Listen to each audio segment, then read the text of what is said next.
Welcome back to On the Movie Front. I'm Mikey Shee. And I'm Robbie E.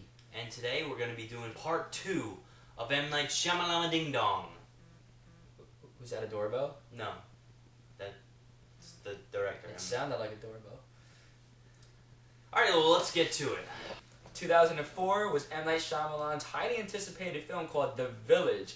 This, he had Joaquin Phoenix come back from Signs. You know, he likes to keep the same actors. For two movies in a row, yeah. Exactly. I like that, I think.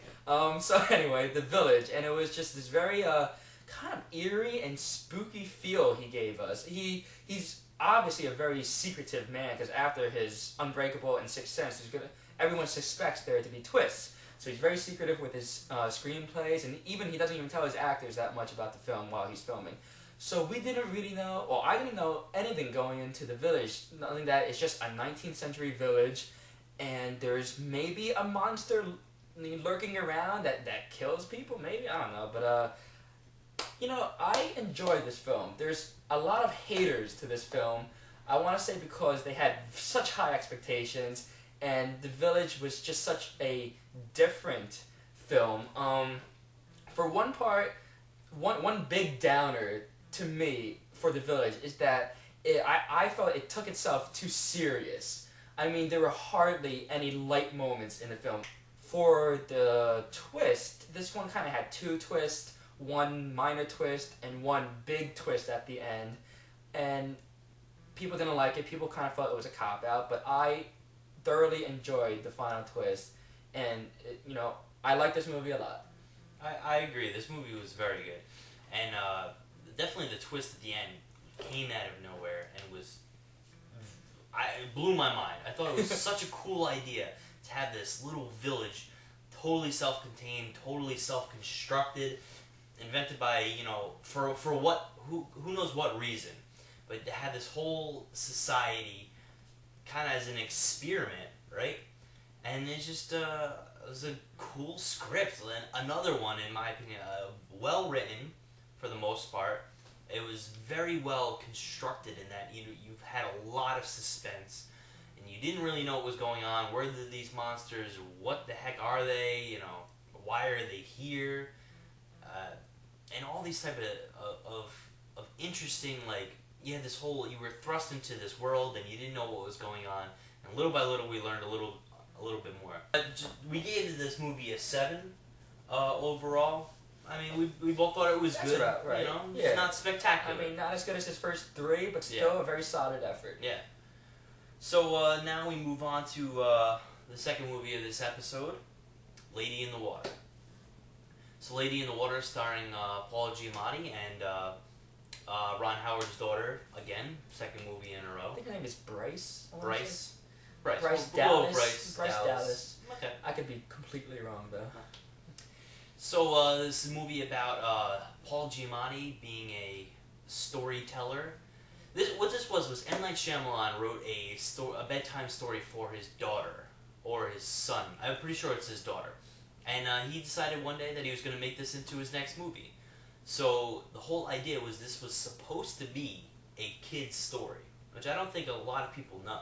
And I watched the whole movie, and to me it was very enjoyable through the whole movie. Now, I know a lot of people hate this movie, dreadfully hate this movie, but to me it was enjoyable. I thought the story was entertaining.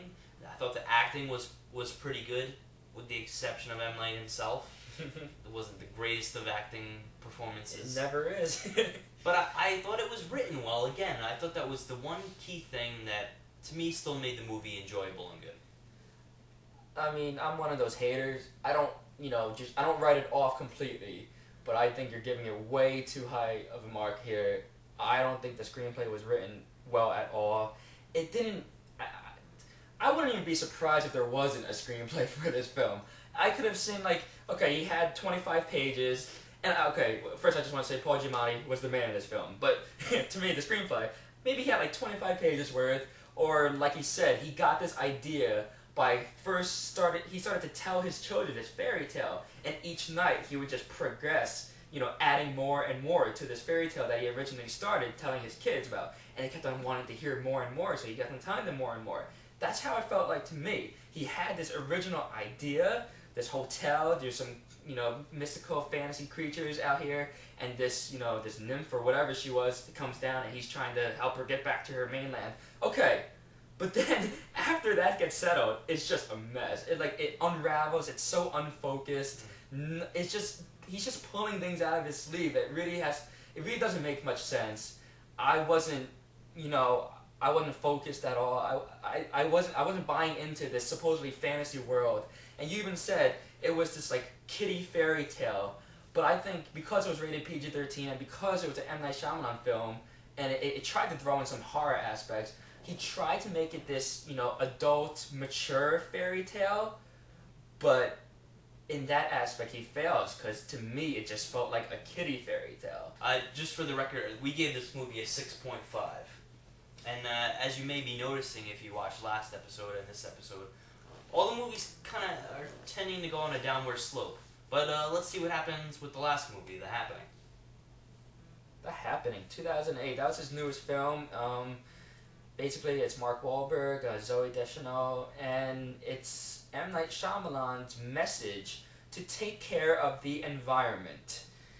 He does it in a very ridiculous way by saying that the plants around the world, or in this case, the northeast of the United States, they're going to produce these toxins, and then the wind is going to take the toxins, and it's going to poison everyone. It starts in Central Park, New York, and then once it gets into you, once you breathe in the toxins, you get paralyzed, your brain starts making you do weird things like walking backwards, and eventually you kill yourself. Great. I did not like this movie at all. But it is notable that this is M. Night Shyamalan's first rated R film. So because of this, he was like a kid in a candy store, and he's just like, ooh, let me up the gore. I don't even think there was 3 F-bombs in this film, but there was a lot of gore. He, instead of what worked so well in Signs and his past films, where he doesn't actually show the violence, he leaves it up to your imagination, kind of like the Jaws thing that Mike mentioned. Here, he actually just shows you everything. I do have to say, it's a different approach, but the death scenes were the only memorable aspect about this film. Everything else was a complete mess. The acting was bad, and that stems off because the writing, the screenplay was horrible. And it was very funny, I have to say, for a horror/thriller, but half the time it was unintentionally funny, and that's never a good thing. The script for this movie was appalling. I felt like he basically just was like, how are you doing? I'm fine, and just wrote that down. I am not going to kill you. I mean, he didn't put any effort into the screenplay whatsoever. And I mean, compared to these other movies, which were dynamic in script for the most part, even if the dialogue wasn't always perfect. You had 3-dimensional characters. You had 3-dimensional characters. You had everything was an evolving storyline. You knew it was thought out. Exactly. This movie, the story was just awful. And I don't even know if M. Night was there to direct this. I feel like he just let a grip direct this movie. I don't know what happened. This movie was just awful. Yeah, but back to this environmentalist message that he was supposed to be throwing in there. I mean, come on. He was hitting you over the head with this message. Like you said, it was a little bit like, is it the plants? Is it not the plants? What's the real thing? And then he just straight out, says it. He states it in like a little scene where he shows an analyst, an environmentalist analyst, talking. And the guy was just like, it's the plants. It's like, why only the Northeast? Because it's a forecoming of what's gonna happen.